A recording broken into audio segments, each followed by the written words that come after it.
On Airtel Touching Lives Tonight, we get first-hand experience of how insurgents are destroying families and the very fabric in Nigeria. Coming up, we meet Joy Musa, whose life was torn apart when her village was attacked by Boko Haram. I first heard Joy's story. I read it on Facebook, and it was heavy in my heart. That is where we start hearing gunshots. We don't know what is going on. Then my father went outside to check.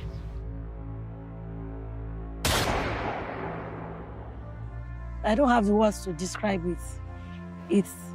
It only made me know that I do not have problems compared to what she's going through. I wanna touch your life. I wanna be the change. I'm gonna shine my light. I'm gonna make a difference. Touch your life. Be the change. Shine my light. And make a difference. You're the one to make the world a much better place. You're the one. You're the one. Touching lives.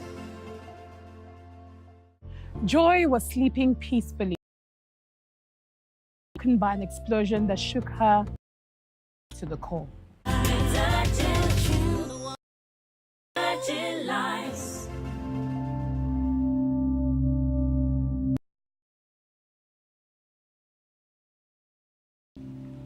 I invite my school, University of Jos, to come and collect what I brought for them from Cotonou. That is where we start hearing gunshots.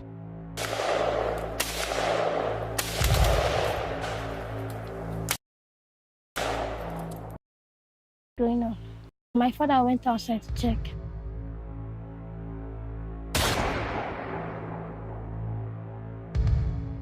And they shot him there. Then the twins, they went outside, they shot them too. I find my husband's head, then I hold him. And one Boko Haram boy told him to kill me and my family. Then when the soldier man saw him, he wanted to shoot the Boko Haram boy. He now gets my lap here.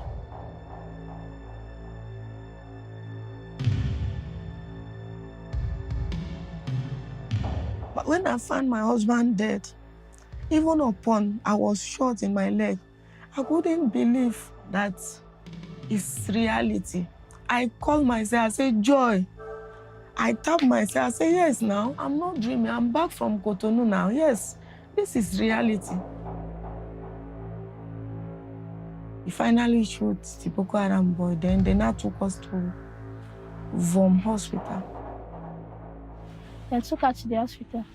But no one there was able to support her when our junior brother came and took her to the village.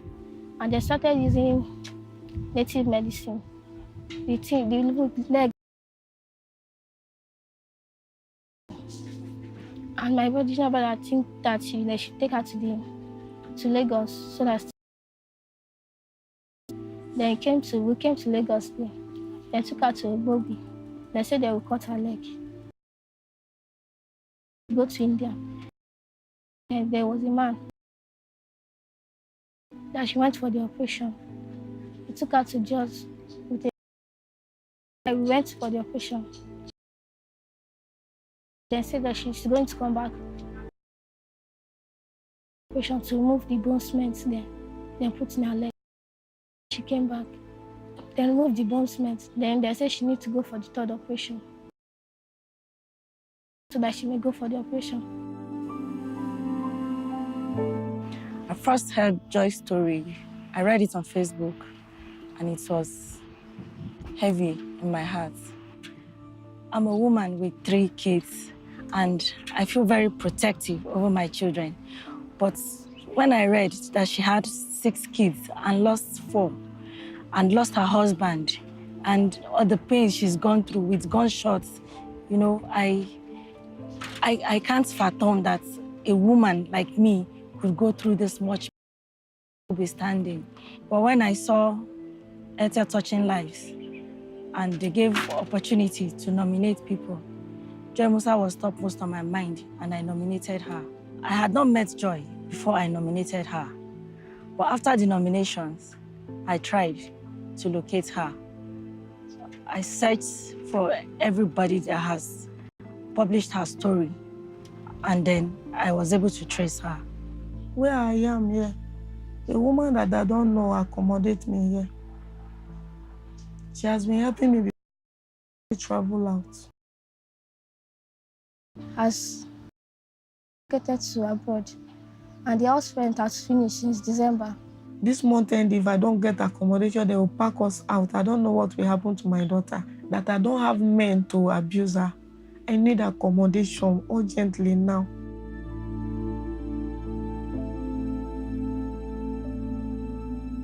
She's still going through pains, physical pains, emotional pains, trauma. She's going through a lot. They had not eaten. I offered for them to eat, but they decided they would keep it for their lunch. And I was like, is this what this woman goes through on a daily basis? After the second operation, life can be so difficult for me and my mom. She can't move without her support. She always feels pain. She can't do what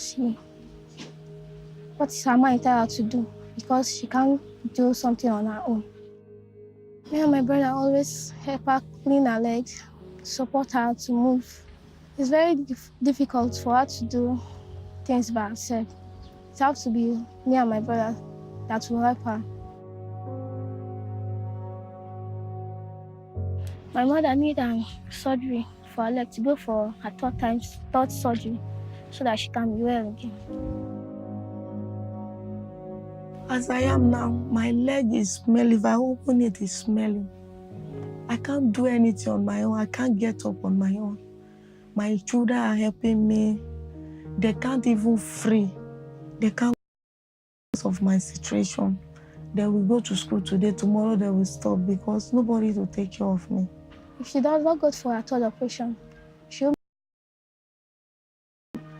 always be in pain, and she'll be able to move. And I will not be able to.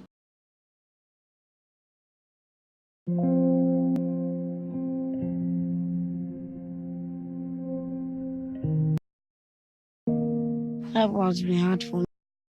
I used to go to school. I want my mom to get well so that she can work again, so that we can go to school again. We have assistants to go to school, but we don't have things for school, like shoes. That's why I'm not in school today. I don't see any reason to live. But when I look this my two children, I will have reason to live again, to take care of them. I don't have the words to describe it. It only made me know that I do not have problems. I really love my mom. I need help for her so that she may get. She needs all manner of help. Any support, physical, in kind, in cash, in need. If I don't get help, I know if I die, nobody will take care of my children. My children they will just useless because I don't have anybody again. My husband is my hope. My friend.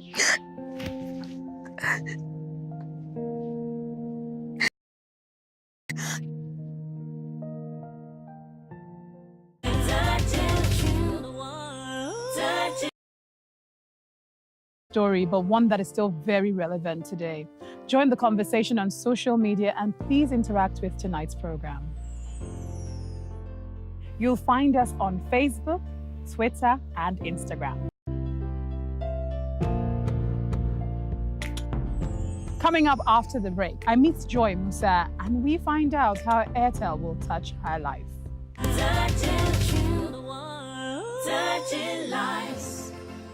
Welcome back to Airtel Touching Lives. Joining me in the studio, Joy, her daughter, a nominator, Omolara. Welcome to the program. Thank you very much. I'm so sorry about everything that you've had to go through. How have you just been coping emotionally? My sister, it's not easy with me at all. Buy pain reliever. I can't feed my things are very tough. Able to take care of your children? Sometimes, as I'm talking to you now, in my area, I owe about 2,800 for gari, where I always collect for them from one Yoruba woman. It's not easy. So, Omolara, thank you so much for nominating Joy and her family. I mean, I want you to just give me a picture of what it's like, you know, watching her, what she has to deal with, so we really have a really good understanding. Firstly, I'd like to appreciate Airtel for honoring my nominations and for touching our lives. I also feel touched already. When I read her story, I came across her story online. I do a lot of online research. I study online. I'm a startup entrepreneur in interior decorations. I do most of my trainings online. So in searching for info online, I ran into her story, and I couldn't add the pieces together. And I tried to read more about her. Every reporter that said something about her, I was trying to them. Look, via any means, is this story true? Maybe because I studied in Jos, I read building from the University of Jos. Maybe that was why the story, and I was in Jos at that period. Maybe that was why the story had a connection or, you know, had an impact on me. But after I visited her and I added a face to the story, I don't have the words to describe. She's in pains. She needs every form of help. She lies down there. She can't even lie down on the bed. People have been helping her this far. And I like to appreciate Nigerians that have come to her rescue. And also, a lot of people had come to her with promises and they never come back. So when she saw me, it was like she didn't trust anybody. It was like they're here again to snap with me. They're here again to make names with my story. But I saw a woman in pains. I saw her children. They don't feed. Even the first day I visited them, I saw the little boy. You know, you would see hunger. And I was like, take this money, get breakfast first. Let's see. But they had somewhere they were saving for things for school. They would rather save the money to make up for school, make up for other runs than to eat. There's a place they collect food, and the woman is in pains. She needs every form of help, which is beyond me. People say you don't give what you don't have, but I am against it. You can push hands to do what, to give beyond, you can give beyond what you have. And I think that's why we are here. Precious, I know you have to help your mom with a lot of things. How much help do you have to do? How much things do you have to do for her, since she's not been able to do a lot of things for herself because of her leg? I always clean her leg, wash her bandage, clean her body because she can't take her bath. And I always wash her clothes because there's nothing she can do. She always lies down. And me and my brother always do the necessary things we have to do. Joy, if you don't get any help, what do you think is going to happen to your kids at this point? If I didn't get help, if I die, I don't know what will happen to my children because they are the only person I have. I don't have anybody again. They are the only person I have. They are the only person I have with my mom. I don't have anybody again. They have killed my husband and my 2 sets of twins. I don't have anybody again. Omolara, they've also had to go through a very, very traumatic experience, aside from, the hunger and poverty that they're dealing with right now.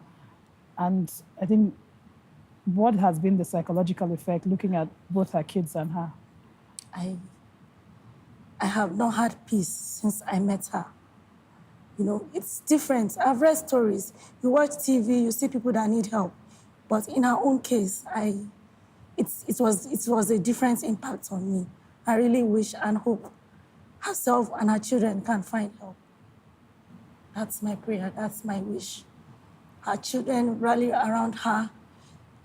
Sometimes they don't even go to school because they have to support her. At times the pain is much. On my own, there's little I can do for her. But I wish and pray she can get help, as much help. She needs every form of help, as much help as she can get. Joy, you said you've not been able to sleep. I can't sleep because where I'm sleeping on the floor like this. So I can't sleep because no mattress. Sometimes we will go and hide so that the owner of the house will not know that we are in that room. I can't sleep. I don't have accommodation. So I really want Airtel to help me to save my life for the love of God. I'm tired.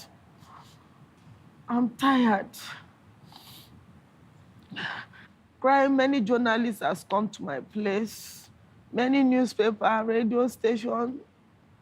Yet I'm still where I am. Please, I want you people to help me for the love of God.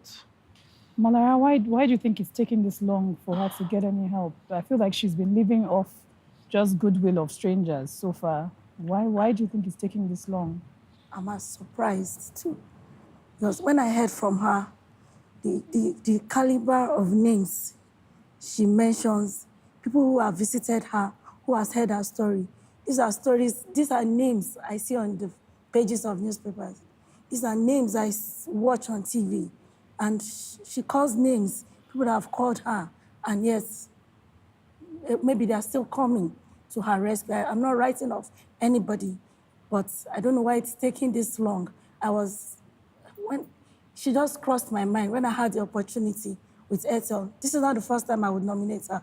The first time Airtel said it had closed, but I kept on pushing until it opened again, and I was like, please touch this woman in whatever way. Like I said, I'm a startup entrepreneur. I can't do much in her case. So I'm like, Airtel, if you can touch someone, kindly touch Joy Musa. And well, I'm very thankful that you didn't give up and you continued, to push for this. Joy and her family are just one of many thousands and hundreds of thousands of people who are affected by insurgency right here in Nigeria. Don't forget, you can join the conversation on our website and you can follow us on social media. Join us after the break as we find out how Airtel touches the lives of Joy and her family.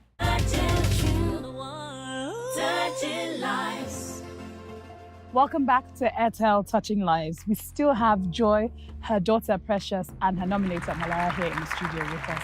Welcome back, and thank you for sharing your story. I know that you must be tired because you've been through this over and over again, but we really appreciate you for being here. And again, Malara, thank you for nominating her, not giving up. I'm honored. I really believe that this is also another chance for more Nigerians to see you, to hear your story and other stories like your own, to see how they can help you. But Airtel definitely wants to touch your life. And so Airtel has decided to pay your rent for 2 years. Thank you, Jesus. Thank you, Jesus. Thank you, Jesus. Thank you, Jesus. How do you feel about it? Thank you, Jesus. Precious. Thank you, Jesus. Thank you, Jesus. Airtel will not run down forever and ever in Jesus' name. Amen. Airtel will go from glory to glory in the name of Jesus. And Airtel is going to still do more for you. They're going to give 500,000 naira towards the education of your 2 children. Thank you. God bless you. God bless you. Mara, what do you think this is going to do? God bless you. I feel touched. I don't know. I'm happy. Thank you, Jesus. I'm happy. So Precious, how do you feel? Your school fees will be paid. I'm excited. I'm very happy. How do you feel? What do you think this is going to do for you? Since you have your rent paid for 2 years, you have your children will go back to school. I I'm very, very happy because I never knew that people can help a person like this. I don't know that somebody like me can ever see help again. Since 7 years, I'm in this condition. I want to thank Airtel. I'm very, very happy. I'm very, very happy. I'm very happy. I don't even know how to say. But it has not stopped there, because Airtel is still going to give you 500,000 naira towards your business. Hey, Jesus. Thank you, Jesus. Thank you, Jesus. Thank you, Jesus. Thank you. Thank you, Jesus. I'm very happy. I'm very happy. I thank Airtel. Thank you, Airtel. I'm happy. Thank you, Jesus. Thank you. Malara, without any help, what future did you see for them? No, because children were not going to school, no place to live, no way to just look after themselves. What would have happened? I saw a bleak future. There was nothing to see. The children, they couldn't even feed. They were not healthy. There was no tomorrow, not to talk of the future. And I'm like, no, I'm happy now it's real. Because when she saw me, when I tried to talk to her about the Airtel mission, she didn't believe. She didn't see any good thing coming out of. So at the point, I had to stop. Let her take it one at a time as it comes. And I'm happy it's real. I'm happy we are here. I'm happy it's not just a story. We're not just like other people that have come and not come back to her. I'm happy, Airtel. I'm happy. Happy. God bless Airtel. And God bless Airtel. thank you again, Malara. And we just appreciate you for sharing your story with us. Indeed, where there is a will, there is a way. I'm so glad that Airtel was able to become that ray of sunshine and hope in the life of Joy and her family.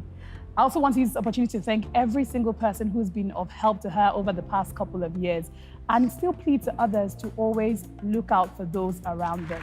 Until next time, keep watching Airtel Touching Lives. We look back at some of this season's highlights. It's something they've been praying that someday, somehow, something good would happen. So one day I came back from work to hear that she had an accident, that the machine cut off her hand. The community is not lacking behind in education. The major challenge that we have with respect to education here is access to internet facilities, computer education. If we don't get help, things will be more difficult for us because I'm pregnant, I have a son, and my husband is not working. Airtel, I am happy, I am honored. Thank you, thank you, thank you, Airtel. I wanna touch your life. I wanna be the change.